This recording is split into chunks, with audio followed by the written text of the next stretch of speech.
In this chapter, we find out about Haku and his past, his very troubled past. And man, I tell you, it's good, but it's like disturbing and Naruto, number 29. Someone precious to you.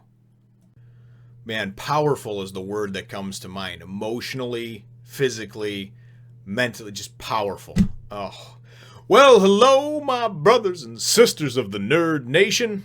I, as always, am Jim, here to bring you another review on the awesome, awe-inspiring, adventurous, and powerful tale of Naruto. Our last chapter saw us with Naruto just going crazy, breaking out of his shell. It looked like, the nine-tailed demon fox, or at least the essence of it, was partially released. And, I mean, he just went feral on Haku's ass. Wound up breaking his mask. And at the end of the chapter, as Naruto is right about to come and just knock his head off, it looks like, the other half of Haku's mask falls off that Naruto had broke from the previous hit, And Haku is just like, just resigned to like, yeah, I lost, I'm no good anymore, I'm done, right? That's how the chapter left off, and this chapter picks up, and it's actually very, very neat how it was put together. I really like the whole just exposition and everything, how they've done it. The first half of the chapter is all about Haku and Naruto goes and he's like, and just like pulls up right at the last second. He's like, hey, you're the kid that I met this morning in the woods, right? And he goes and he hesitates, he stops, and Haku's like, yeah, what does that matter? Like, I killed your friend. Why wouldn't you want to have that rage and kill me? And he kind of looks over at Sasuke's body, and then he just goes and kind of just jacks him up, but kind of with an everyday, ordinary punch. Like, it knocks Haku on his ass, but, it's not a killing blow. And even Haku says, where's all that feral rage and just, unbridled power that you had, just a minute ago? Because certainly that's not going to kill me, right? Now, the neat thing about this, and the part I want to focus on a lot, is really Haku and getting the background and the understanding of where he came from. Because he's, comes from the bloodline and he's a Kekkei he winds up talking about, first he goes into this whole thing about how, I failed, so now I want to die. You know what I mean? You don't understand. You're not, by letting me live, you wouldn't be giving me mercy. I need to die now because I failed. I've lost a battle. And then goes into the backstory and explains what happened to him and why he was alone and out on the road for Zabuza to find.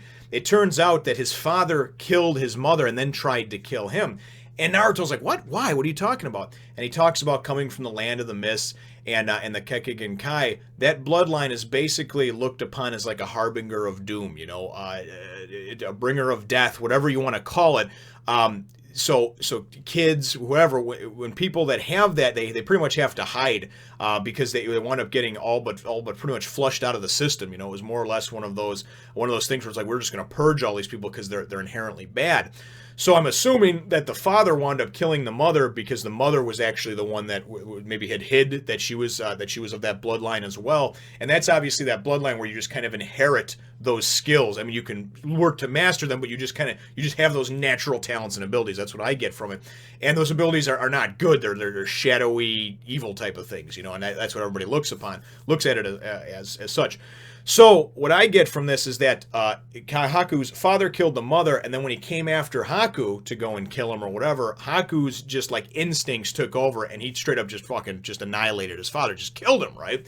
And then was kind of alone and out on the run, and pretty much had resigned himself to just sort of being alone in this world. Realized that no matter what, he's always going to be alone in this world, which I thought there was a nice comparison and duality with what was going on with Naruto, because Naruto goes and, and he says, well, and you said you wanted to be the most revered ninja, the most respected ninja in your village, but imagine if there was somebody who actually cared about you, on that level, you would do anything for them, right?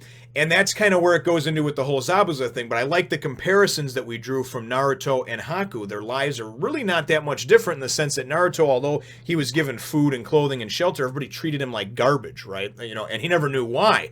Haku knows why he's exiled and treated like garbage, but nonetheless has had to live a different type of life as far as just, killing and whatnot just to survive, right? So Zabuza comes upon him, and whatever Zabuza's whole deal was, he talks about once he gets Haku, on his side and everything else, he has this whole speech about how he has to leave this land, but he's going to come back later on and conquer it and everything else. And basically, I just need you to be a soldier. I just need you to do what I tell you to do. I don't want your affection. I don't want your hatred. I don't want your love. I don't want anything. And Haku's like, I understand. I will kill whatever target you tell me to kill. I will be your weapon. I will be your instrument of doom. I will be an extension of you. I will do whatever you want. And just blindly follow and whatever, because Zabuza accepted Haku. And that's why. I didn't get it at first, but then I realized that Haku, especially being a kid, all you want to do is just be accepted, man. You just want to be loved, right? You just want to be cared about. You just don't want to be this freak, this born as this person that everybody hates and wants to kill. I mean, could you imagine that? It's one thing being born and, you go through school, you got glasses, or you got, a bad acne, or you got whatever, man. You got, you have a funny lisp, or you limp funny because of some kind of problem you had, and you get made fun of for those type of things. But that's at a certain sect. But imagine if everybody hated you. Just everybody. And wherever you went, people were like, oh my God, and tried to kill you, That's kind of the feeling that I get anyway from Haku, from, because of the bloodline with the Kekkei Genkai. And that Zabuza is, hey, listen, even though you're like this evil mercenary piece of despicable shit, you actually accepted me for what I am. You don't care. You embraced it. You know what I mean? You're not scared of me. You're not fearful of me. And in reality, he's just using him, obviously, as his tool, his instrument, what have you, his puppet. But at the same time, what Haku's getting out of it is like, hey, you know what? I will never fail you, and this is the true way of the shinobi.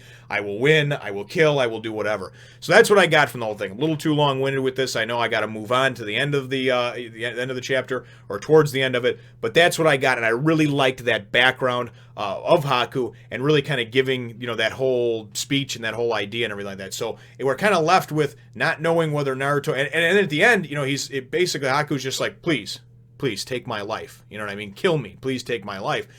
Because I have now failed, and therefore that person that I love, I have failed, so therefore there's no reason for me to go on living. And that's what I got from it. Now the second half of it, or the second several set of pages, is great. All of a sudden you go and you see Kakashi, man, and he's like cracking his knuckles and everything, and then all of a sudden he goes, just does this move, right? And in here it's translated to Earth style Fanged Vengeance technique. I don't care if it's the Feral Wolf of Doom technique, whatever. That's just what it says in here, is Earth-style Fanged Vengeance technique. Shinobi Conjuration, I guess is what it says. But the bottom line is what he winds up doing. And Zabuza now has kind of gone back into his disappearing in the mist shit and everything like that. And he's talking shit, man. He's like, oh, yeah, you have no way. As a matter of fact, he winds up using a line over here. He goes, you are completely enmeshed in my spell. You don't know where I am or where I'm going or whatever, right? And then I love it, because all of a sudden, then you go and you see Zabuza a couple panels later, and you see just rising up out of the ground, it looks like, these different dogs, man. This crazy, like, Rottweiler and a Pit Bull, and just these fucking hounds of evil, right? And I'm like, what the hell is going on here? Next thing you know, you get this page.